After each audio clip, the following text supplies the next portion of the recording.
And welcome to another version of 5 to Live By. I'm your host, Nick Toma, free on the 2822 Now app on Fire TV, Roku, and Apple TV. This is kind of our version of show and tell, where the guest brings their 5 things in their life that motivate them, make their life better, easier, make them work harder, and maybe some of these ideas you think, that's a terrific idea. I have to get one of those. Our guest today is somebody, we don't have too many, I bet you don't know anyone who's not only a veteran, but also a children's book author. We have one on today, and he might look familiar. His name is Charles Davis, and he came all the way at us from Goldsboro, right? Yeah. And you have been on our Veterans Voices segments because we've had you on, and we just think it's interesting, your career and your latest career as a children's author. Before we get to your 5 to live by, what was the sort of the motivation behind the books originally? Well, the original motivation behind the books, I guess, would have been that I've always been a writer. And when I was a kid in high school, I used to get those notebooks, spiral notebooks, and I would just keep writing until the whole thing was full, and I'd throw it to my friends. But I had a dream of being a writer, to make movies, act, the whole 9 yards.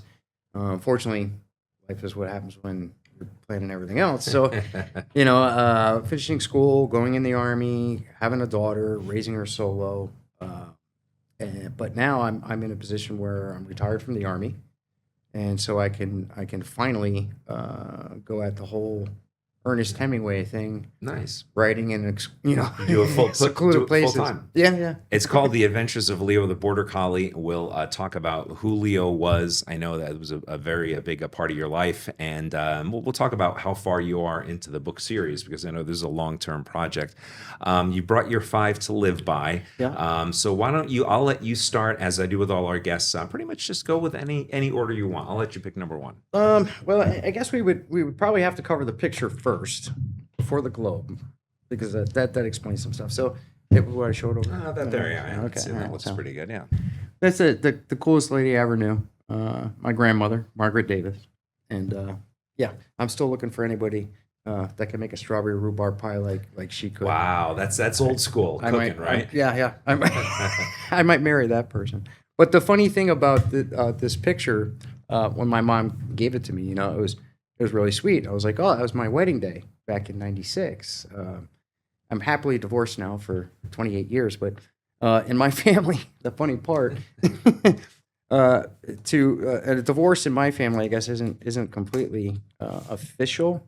Unless you put the actual wedding photo in the back of the photo that your mother. I don't want to show. I don't know if I should show the other photo. I don't want to. Yeah. But we get that's an interesting. But that's that's kind of listen. Like you said, life happens. Sometimes relationships don't always work out. I mean, and what's the divorce rate up? About 50-something%, right? Oh, something like that. It's got to be above that by now. But now, how come? Explain why. You mentioned her name. Why she was such an important figure in your life. Your grandmother. So, the greatest thing about my grandmother, when I was a child, my father was the exact opposite of me.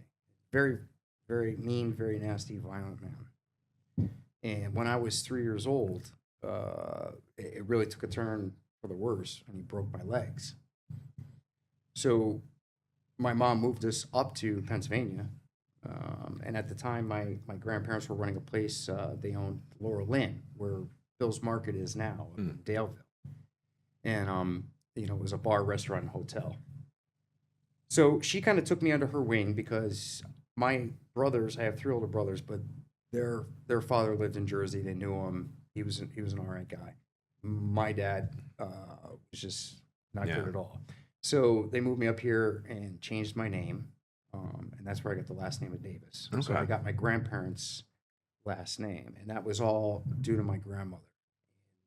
Her and our relationship got very, very extremely close, because I was, my mom was working, and like I said, my brothers, they could go to Jersey if they wanted to, stay with their dad, and back and forth. That was pretty much always by myself, and so she took me under her wing, and took care of her. And I was kind of a flighty kid, so I'm glad she was there full time, because I would have been completely lost. There was this one time. She gave me money. She was sending me to school. And this is back when you could walk to school. I lived in North Garfield Avenue in Scranton.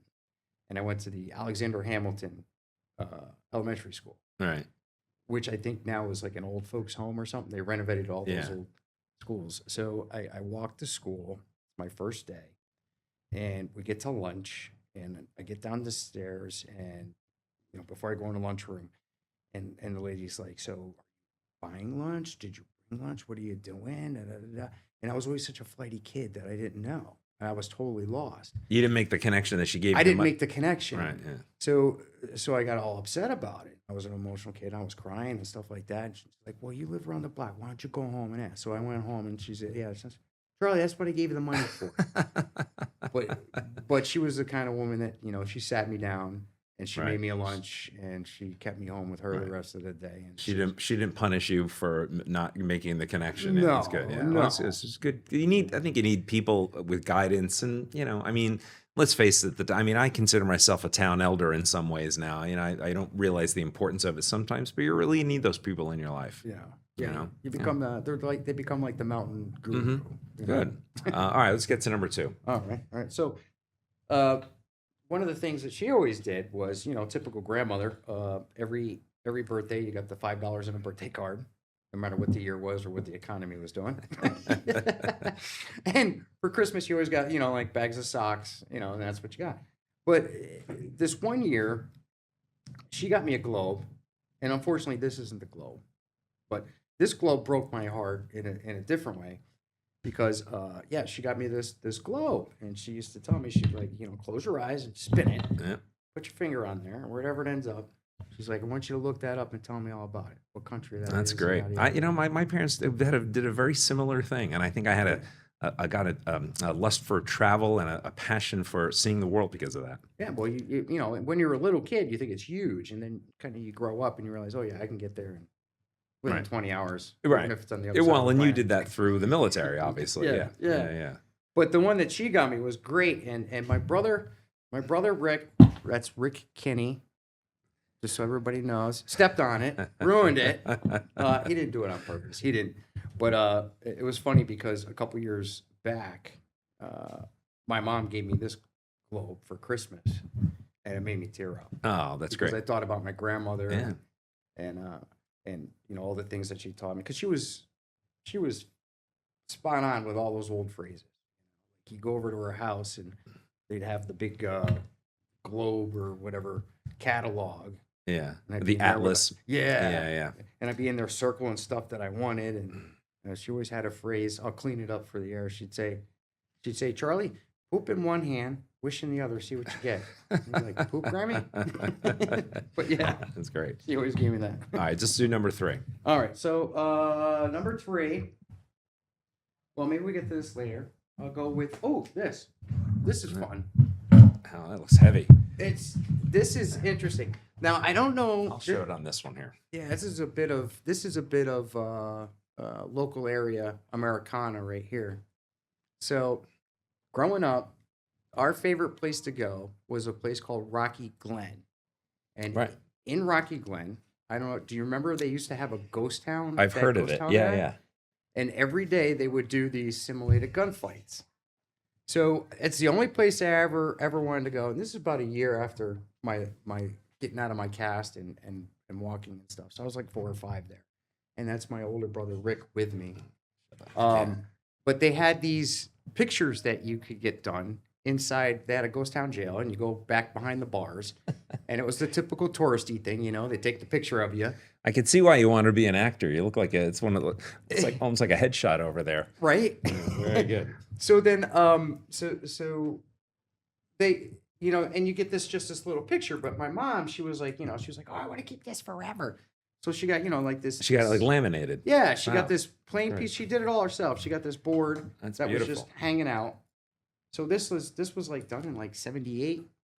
Wow. This board, and she just, she put varnish on it, and then she stained it and varnished it, and it's still here. So, but before I leave for the Philippines, I'm probably going to give this to my brother Rick. Yeah, I know. We'll talk about that. You're going to have a big move Yeah. coming up. That's great. That's a beautiful present gift from your mom. Wow. Yeah, and I've had it for years. I love it. Nice. Now let's. I guess you got number 4. Why don't we go with the books too? Because we talked about Leo the Border Collie, Adventures of Leo the Border Collie. You're on your 4th book. Yeah. I think when I met you last time, you were working on book number 3, and it's each book is a state. The first one was Pennsylvania. Correct. So these are the books. Right. And give the gist of the storyline. Leo is a very sort of precocious dog who gets into adventures. Yes. So basically, the whole idea behind the series is Farmer Ben has this farm, fictitious farm in Gooseboro. I guess I'm Farmer Ben. And Leo, his border collie, works the farm with him. And the prize-winning sheep comes up missing, Snowball. And so Farmer Ben sends Leo out, as you should with a sheep herding dog, to go find him. And so his travelers are going to take him to every state in the country. So every state's going to get a book, and when he gets to each new state that he gets to, he learns some little facts and stuff about that state, right? The state's animal. And when I got picked up by the new publisher, we came up with a new idea to put shade in. We put in an American map on there, and I shade in the actual state that Great we're idea. talking about. So far, you've done Pennsylvania, right? New York. Yep. So we got Pennsylvania, Vermont, we got New York, we got Vermont, right? New Hampshire. And New This is Hampshire is the latest newest one. Okay. Yep. All right. And your goal is to do all 50 states. Yes, there's going to be one for every state. You're going to be writing for a while. I like that. I am. That's I good. am. That's a very lofty but very incredible goal. And we should say that Leo was your border collie. That was the name of your dog who passed away. Was it right before you started the series, or was it? It was. I have one book at home that has his paw print in it. Oh, He held out till a week after. okay. And, typical border collie fashion. The week before, he's running around like a maniac, still playing frisbee with his brother, and then just the next week, I came home and he struggled to get outside, and then he came back. So hard with animals. Something they can't say what's wrong, and it might be something for weeks and weeks, and you just if you don't bring him to the vet. Well, that's great. And you are you already working on book number 5? Yep, we're going to Maine next. Okay. So we're going to learn the state animal from Maine. There's a couple of really cool, interesting points of interest for kids up there now. Okay. And it's a beautiful state too. I've been there a few times. Yeah. Oh yeah. Yeah. Nice. Okay. All right. So, Okay, that's number 4. Do number 5 before we take a break here. all right, and then I guess that makes this number 5, which is my graduation book from the Army. There you go. That was Fort Benning. Fort Benning, Georgia. Yep. What year are we talking about here? We're talking 1989. Okay. Yeah. And you said a graduation book? Is it? It's a graduate. Yeah. So is it pictures or is it? It's pictures. They do it. It's almost like a yearbook. Yeah, just like a yearbook. Okay. All right. So I think there I am. You're gonna have a hard time seeing this one, Nick. Yeah, let me see. That's me right there. Look at that. Look at that. Isn't that guy's so? Hold on. Well, you know what? We'll fix that in post, as they say. Here you go. Here it is, right here. That tiny little guy. They say, remember your lines. Don't bump into the furniture. Well, we're going to talk more to Charles Davis about your experience in Uncle Sam's Army and how that influenced your life, and talk more about the books, because there are lessons in those books that I think are worth parents picking it up and reading to their kids. Again, this is 5 to Live By. I'm Nick Toma, free on Fire TV, Roku, and Apple. We'll be right back.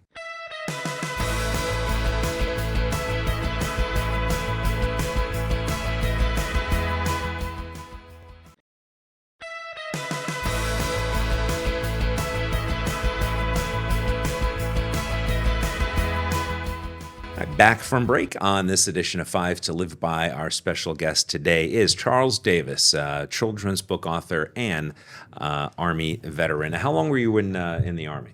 It was off and on for a total of 14 years. 14 years, okay. And were you a specialist at one point? I think I seem to remember. Yeah, and it's funny because I would go in, I would do my time, I'd get my honorable discharge, they'd send me home. I'd be home for about a year and a half. I'd be completely bored. And so something would kick off, and I'd be like, I'm going back. Okay. And yeah, so I started over like twice. What in your experience in the military found its way into the Leo the Border Collie adventure books? Well, I think the core of me is basically based off of my grandmother, and then the army, and ethics and morals and traditions, and the idea of staying steadfast, honoring friendships, doing the work, not giving up. I tell kids that all the time whenever I see them. I say, just And like you do- Leo's not giving up, Right. you never give up. Keep going. Right. Well, I think those are important lessons, and really for people of any age, even adults. Just kind of there's a stick-to-itiveness. I know that's probably not a real word, but there's a stick-to-itiveness Yeah. to Leo, and it's also just the idea of like discovery. Isn't that one of the great things about life? Is One of the big things, and I think that might even all stem back to, like, I brought the globe, and so I've always wanted adventure. I get bored real easy. I even told everybody at my going away party, I said, anybody who knows me here knows that I'm always hard to nail down. I get bored because it's just, there's too much of the world to see. There's too much to experience. Yeah. I've always kind of felt my careers, I've been very fortunate that it's taken me different places, and I always felt that, especially when I was younger, not so much now. I kind of like right where I am in NEPA, but part of it was the discovery of, oh, well, I'm moving to a new place, and there's a group of new people to meet and all that. Yeah. And that was, to me, that was just part of it. The reaction. Talk about the reaction to especially the first book, which takes place in Pennsylvania, especially in Monroe County. You got a really good reaction there, didn't you? Yeah, there, and also up in actually the town of Gooseboro. So there was a train station there that when me and my brothers were kids, we'd ride our bikes past it to go to Gooseboro State Park swimming. And this is back when they had a snack bar and everything up there. I really hate to see everything going down, but it is. But the train station was just a mess, and it was beat up. And these ladies got a grant, and they totally refurbished the train station. And that's where I actually launched the book. That was my first public appearance. That's right. So they invited me to come do that, and now they have a statue to him. To Leo. The book's in to me at the train station. Oh, that's great. Yeah, it's really cool. That's really amazing. And you have gone, are you still going on book readings, with schools and that sort of stuff? Yeah, I'm not right now. I'm not. Well, yeah, we're in the middle of moving, yeah. In the middle of moving continents. But yeah, I was doing that, and I've been up to New York. I've been all around PA. There was the big conference down in Hershey I got invited to because they saw your interview of me. Oh, great. Well, that's good to hear. Yeah. And the reaction, what's the reaction from the kids who've read the book so far? Oh, the kids absolutely love it. And it got to a point where my 84-year-old mother was hand stitching little stuffed Leos so I could hand them out to the kids. And I used to joke with everybody. I'd be like, yeah, my 84-year-old mother did this. I got her and 6 other old ladies in the basement. I feed them rice and water. And they work 16 hours. And so your mom is still alive? Yeah, she's still going. 84. Wow. 84. That's amazing. Still working. Amazing. Yeah. Wow. That says a lot. Well, it says a lot about, they say the acorn doesn't fall too far from the tree, right? Yeah. Now, I guess we can talk a little bit more about the series of books. So the next one is going to be in Maine, you said? Yes. Okay. Mm-hmm. Yep. Why are you choosing specific states? It seems like it's all mainly in the Northeast. And when Leo goes down to Alabama, he's going to have to get his coat shaved a little bit. yeah. He's going to be sweating. Yeah. Yeah. So I didn't have a rhyme or reason when I started it. I knew I wanted to start in PA because that's where I was from. That's where me and Leo were from. And then I just kind of started going northern tier. Like I went to New York because a lot of New York people and New Jersey people, where I live, it's like a resort area for them. Every summer they're coming up there camping on the weekends, this, that, and the other thing. So there was a lot of people that are actually requesting that. So that's where I started. And once you start there, you kind of got to go in a loop. So, Yeah. I mean, I got a map at home on my wall, and every time I write another book, I put a pin in it. Boy, there's a lot of states to go. It's great. It's a long-term project. Yeah. And before I forget, you could say where can people buy the books? So The Adventures of Leo the Border Collie from PA, and it is available on Amazon.com. So you can go to Amazon, anytime and punch him in, and he will pop up. Excellent, excellent. I don't know how much you can talk about your move. I know you said you're going to be moving to the Philippines soon, and this is like a permanent move, huh? Permanent move. Okay, Yeah. because I know you were working. Am I correct if I remember this with the VA? Right? Yeah. And this was in Pennsylvania, right? Yeah. Yeah. I was helping run the clinic down in Northampton Township. So I've always been like an advocate for kids and for veterans. Yeah. And also the elderly. Three groups of people that are usually manipulated or looked over or not taken care of the way This they one should is be. passed over. I agree. Yeah. Yeah. And and that's the difference between the stuff that I write and the stuff that other people write. Nothing in my books is woke. Everything is very traditional. That secular political stuff is not included. Right. It's all about how to make friends, how to have good morals, how to have a good work ethic, and Like back to basics. yeah, back to the basics. The stuff we were raised with. Right. Yeah. Yeah, 100%. And talk more about the work you were doing up until you decided to retire with the VA. So I ran a little clinic in Northampton, Bangor, and it was a great job. I loved it. I loved taking care of my fellow vets. As a disabled vet myself, this allowed me to stay connected with my brothers and sisters in arms. And I figured if anybody was going to know how to get them out of a foxhole, it's a guy who has spent time in a foxhole himself. Actually did it. Yeah. Oh, very good. I know you're going to miss that probably, right? That's a Yeah, there's a lot of people that I still think about to this day, that have come into clinic. I'm like, I hope they're doing all right. I think that's kind of human nature. Yeah. For somebody who's watching this, maybe thinking, I was thinking about the military as a career. Is that something? What's your sort of take on it? I know that things have changed a lot the last 30, 40 years, but They have, yeah. I know, but it did a lot for you It did. in terms of seeing the world and motivating you to achieve higher goals and that sort of stuff, right? Well, I'm always going to be a staunch supporter of the infantry blue. I got my infantry cord. So I love the Army. I loved the infantry. We got to play with the coolest toys. It was the most fun.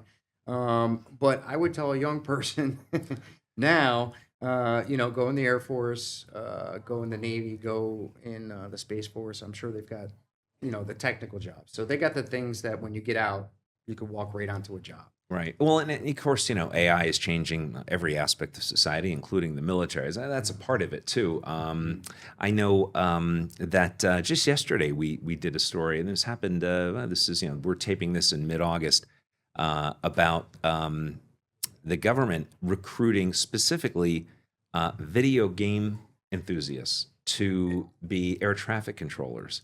Yeah. Because of their knowledge of. I guess they're quick on their feet, which you need to have that in that job. That's a great example of how you can take skills that you learn as a young person into not only another career, but something in the sort of the periphery of the military. Yeah.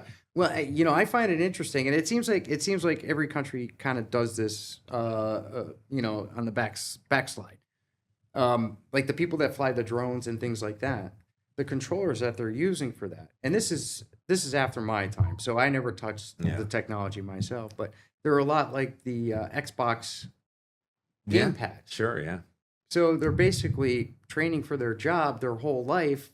At home. Not playing, realizing. Yeah, not realizing that they are. All right, so give me an idea of what the first week in the Philippines is going to be. Is that going to be just probably hanging up pictures and going to the beach, or what? I'm already jealous of this.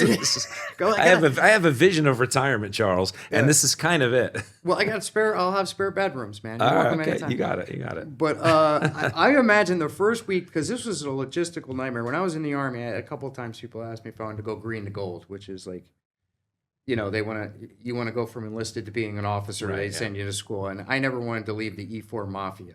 I was an E4 diehard. But so the logistics of shipping the dogs, I'm now going to have the most expensive dogs in the Philippines.